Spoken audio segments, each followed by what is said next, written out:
Let's take a look at a close race in New York's 17th. Actually, we're going to go to Tony Aiello, who is, I believe, with Sean Patrick Maloney. Is that correct, Emma? Yes, that's where he is right now. Let's go to Tony Aiello. Race. At least it would seem to be Democrat Sean Patrick Maloney in a tough race against Republican Mike Lawler. Tony, just checking in.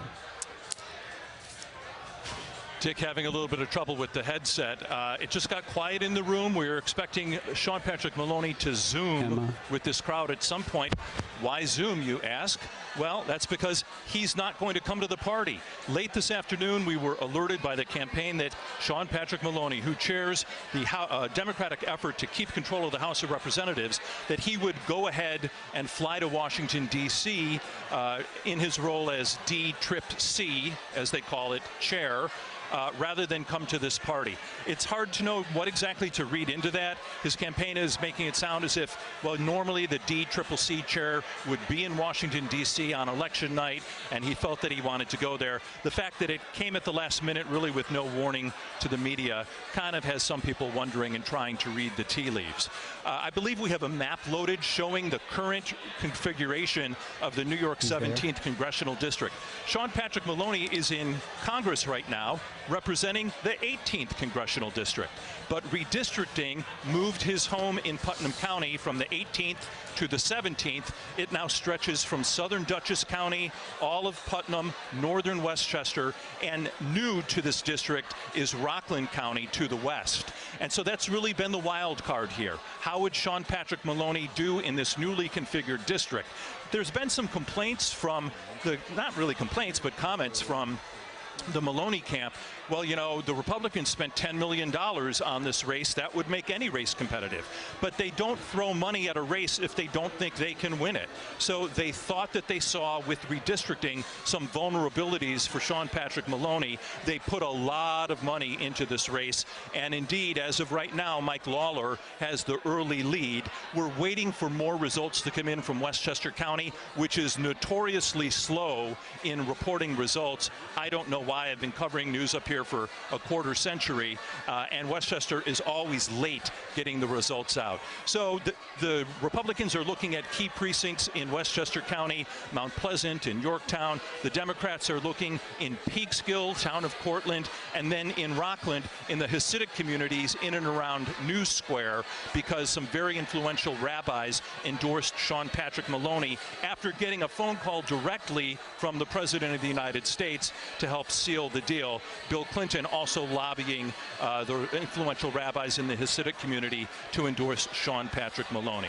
So his people are quietly confident, but you can sense that there's an underlying nervousness there. He's been in Congress since 2012. He hasn't really had a tough race since 2014 when he squeaked in by 3,000 votes. The last couple of cycles, he's been winning by 10, 20, 30,000 votes. So, you know, they're on pins and needles here, waiting as these numbers come in and hoping that the race turns in this newly reconfigured 17th Congressional District towards Sean Patrick Maloney. He'd like to serve a 6th term in Congress. We'll see if that's in the cards, Dick. Hey, Tony, as recently as yesterday, I know you spent some time with Sean Patrick Maloney. You talked to him.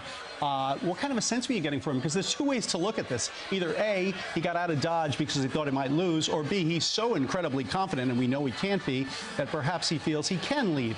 I mean, there must be some sort of strange sense of a candidate not being in his district.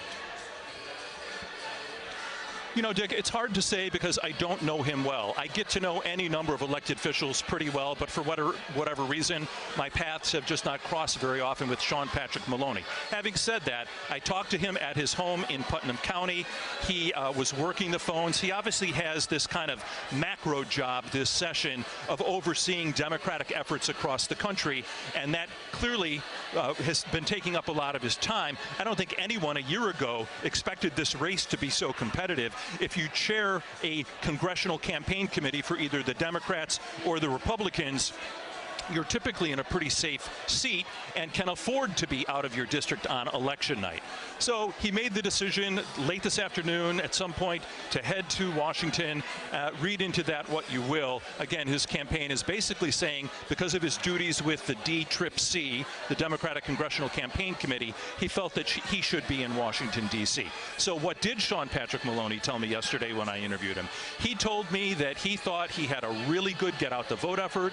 He told me he thought that having represented a good chunk of this district in the past, that he had good relationships, that people knew him, that he trusted, that they trusted him, and he told me, I think we're going to win this. Dick, that's what he told me yesterday. All right, Tony Aiello, all over it as usual. Great work. Thank you so much. We appreciate it. And now we're going to switch over to Lawler campaign headquarters, where CBS 2's Kevin Rincon is there now. What kind of a sense are you getting there right now, Kevin? Well, Dick, a very different environment here at Rockland County Republican headquarters. There's about a couple of hundred folks here in a very celebratory mood, very optimistic about the way the night has been going. And one thing we do hear is a very loud, audible cheer every time on the screens, on the channels they're watching here, show the numbers in this race. For quite some time now, those numbers have shown Assemblyman Mike Lawler ahead of Sean Patrick Maloney. And one of the things that we did hear coming into tonight was the gap. It's a 2-to-1 margin usually in the absentee numbers, and that margin not nearly as big tonight, and that's giving folks a lot of optimism here. A number of issues that have come up here from the voters that we have heard about. Inflation was a big concern. Crime was a big concern. That was something we heard a lot about, including bail reform. And then we also heard about this notion of being familiar with the candidate. The fact that Sean Patrick Maloney left the district is something we heard from folks here and something we heard from Lawler himself, and they said that's typical. This is a candidate in their eyes who is not here very often. And we did, as Sean Patrick Maloney might be in D.C., well, Mike Lawler, he is here. He's been talking to many of his own supporters, and we got a chance to chat with him just a couple of moments ago as well. I feel terrific. I think, the enthusiasm in this room and across the district has been evident from the start. I think the fact that Sean Patrick Maloney canceled his plans and flew off to D.C. speaks volumes about where he thinks the race is tonight. And now we just wait for the results. Absentee ballots, how do you feel about those coming in? We only lost absentees in Rockland by about 900 votes. This is a 2-to-1 Democratic county, and absentees tend to favor Democrats, so I feel pretty good about it.